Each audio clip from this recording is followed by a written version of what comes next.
நீங்கள் எங்கள் வீட்டுக்குள்ளேயெல்லாம் சாதாரணமாக உள்ள வந்துட முடியாதுங்க. எங்கள் வீட்டில் 5 செக்கிங் ஆஃபீஸர் இருக்காங்க. ஒவ்வொருத்தராக தனித்தனியாக தாங்க வண்டியை செக் பண்ணுவாங்க. அந்த வண்டியை செக் பண்ணி முடிக்கிறதுக்கு டைம் எப்படி இருந்தாலும் ஒரு 1/2 மணி நேரம் ஆகி போயிடுங்க. அது வரைக்கும் நீங்கள் பொறுமையாக உட்காந்துட்டு இருக்கணும். அப்படியே உங்களுக்கு போர் அடிச்சிச்சுன்னா அவங்க டீமே இருக்கிறாங்க தனியாக நம்மளுக்கு என்டர்டெயின்மெண்ட் பண்ணுறக்கு. அதெல்லாம் பார்த்துட்டு இருந்தீங்கன்னா ஒரு 1/2 மணி நேரத்தில் வந்துட்டு அவங்க செக்கிங்கை முடிச்சு கொடுத்துருவாங்க.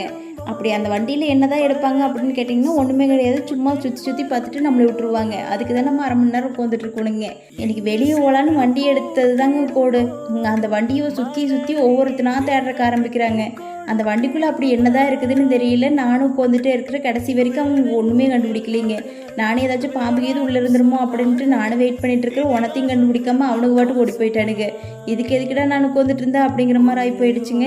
இதில் வேற என்னோட அழகி வேற எனக்கு இந்த பக்கம் ஃபோட்டோ எடு அந்த பக்கம் ஃபோட்டோ எடுன்ட்டு போய் போஸ்ட் வேறு கொடுத்துட்ருக்குறா. நானும் பார்த்து அதை ஃபோட்டோ எடுத்துகிட்டு இருக்கிறீங்க. ஏதாச்சும் மாடலிங் டைரக்டர் பார்த்தீங்கன்னா எங்களோட பிள்ளைக்கு ஒரு சான்ஸ் கொடுங்க. நல்லா அழகாக இருப்பா, நல்லா போஸ் எல்லாம் கொடுப்பாங்க.